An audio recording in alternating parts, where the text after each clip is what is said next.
Oh, nice. Oh! I'm stoked. Jackass Forever just hit theaters this weekend, and what better way to celebrate its release than breaking down and reacting to crazy crash injuries and stunts from the MTV classic Jackass. If you enjoy the educational reaction videos and other stuff that you see here on this channel, please smash that subscribe button and turn your bell notifications on. That way, you learn when I post a new video. All right, let's dive right in. I'm Dave England, and this is the Bungee Boogie. Oh my gosh. Oh! Oh man, one, you gotta worry about your tailbone fracturing. Go to the store and buy one of those pool donuts. Sit on it so that way the pressure's on the rim of your butt versus right on the pressure where the fracture is. Oh, nice. Oh! Flies into the side of the pool and his body's all contorted. You know, that amount of force, if your brain is not perfectly filling the cavity of your skull, it can slosh around and move around. You can actually rip your bridging veins and cause bleeding in your brain. Then you can snap your neck. Bad whiplash injuries where they literally screw in an apparatus to keep your neck in one place so you don't actually cause further damage. There you go. More stable. Perfect! That's awesome! He's definitely gonna have some road rash. Road rash, all different degrees, ripping the tissue, skin off. Man, that hurts a lot. The times that we see this in the emergency department where people have like horrible road rash are car accidents, motorcycle accidents. I've seen some bad road rash where people need skin grafts. The skin is gone. And literally you gotta take skin from your and put it on different areas of your body. What happens if you have a hairy butt? Like, now you're gonna have a hairy patch? No, I'm just kidding with that. That doesn't normally happen. And this is the Lamborghini tooth pull. Lamborghini. Nice. Here's the good news.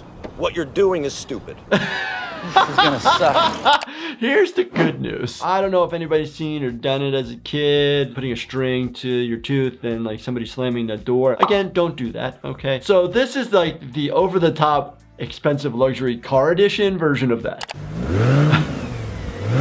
Oh my gosh. Wait a second, before it even happens. Two doctors on set. I don't think they're real doctors. One's in a long coat and one's in a short coat. When I was a medical student, we wore a short coat. When you graduate and you become an official doctor after you graduate medical school, then you get the long coat. It's actually like a rite of passage. The only time I ever wear my white coat currently.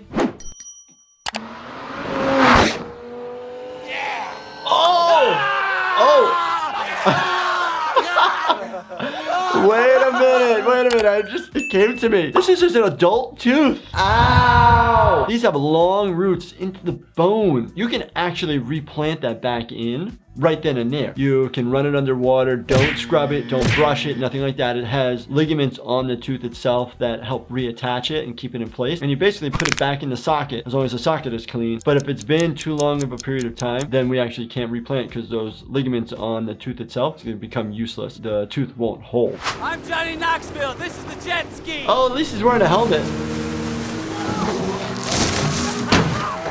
So dumb. Oh! That's why he's in a lot of pain. And obviously he smashed his chest right into the handlebars. Probably also hit his gonads. You can have sternal fractures, you can have contusion of the heart, you can have blood going around the heart, we can have compression of the heart, and then you potentially die. And then you also worry about anything lower. A lot of times there are injuries where if you hit right into the epigastric area, just below the ribs, it can cause massive amount of bleeding, and it can cause internal bleeding right into the abdomen. It just fills up and fills up. Oh, I love this music. Uh-oh. Where's the wind coming from? Oh, man! Now that we know it's a jet engine getting blown in your face, one, temperature, I'm assuming it's hot. I've never sat behind one. But you're also getting a ton of debris hitting you in your face. Because the issue ends up being you're getting these even little pieces of sand get thrown into the face, can cause abrasion to the skin. Could also, if it got in your eye, it can cause a corneal abrasion. It's gonna get tossed. Can't f***ing breathe. I felt like somebody was blowing a fireball in my face. Yeah. At the hospital, when somebody's coming in and they're struggling to breathe, before we intubate them, we try to use different machines to help them breathe, either a CPAP or a BiPAP, blowing air into your lungs, and you're actually causing the lungs to hyperinflate a little bit and stay open. But it's very similar in this situation, and he describes that he can't breathe at the hospital, where people will describe that they can't breathe even though the machine is actually making them better. So it's really interesting, the correlation. But this type of breathing and the jet fumes and all the byproducts and the environmental things that are getting in your lungs that you're trying to breathe are not good for you. And this is the bungee jump. Nice. 3, 2, Doesn't seem very high. 1. Oh. I see Preston coming.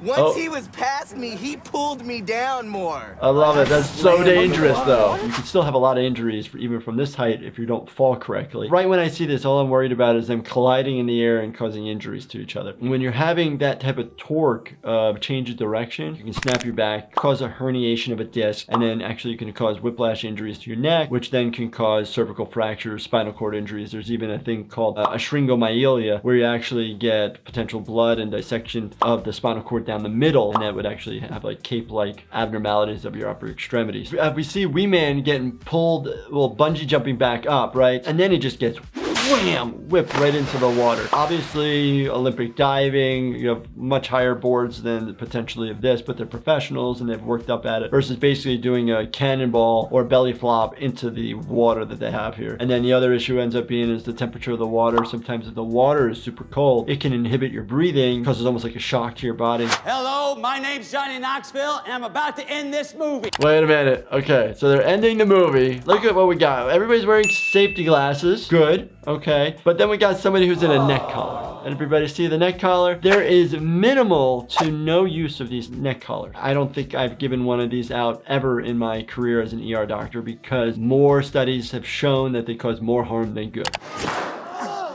Oh, pinata. Nice. What happened? Oh!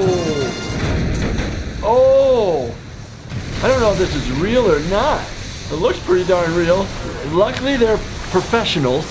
Wait a minute. The first thing that happens is like the destruction of the back wall, and all I can see is like shards of glass and drywall coming at them. Their eyes are protected, but their skin's not. They can cause lacerations, abrasions. You can actually cause puncture injuries. These actually are true injuries that we see more often than you think. July 4th in the United States, people get fireworks illegally, light them up, and different explosion injuries happen. I've seen many of them. I've seen people blow out their eardrums. I've seen tissue exploded off of people's chests. Side drywall starts caving in. You got to worry about, inhaling these particles because they're not wearing any respirators to protect them. Long-term potential risk of maybe cancer, silicosis, a lot of different things. You're getting all this water coming in, so it takes them all out. They can fall down, hit head injury, lose consciousness. Is the water clean? It's mixed in with all these particles and mixed in with the broken glass that's now floating around.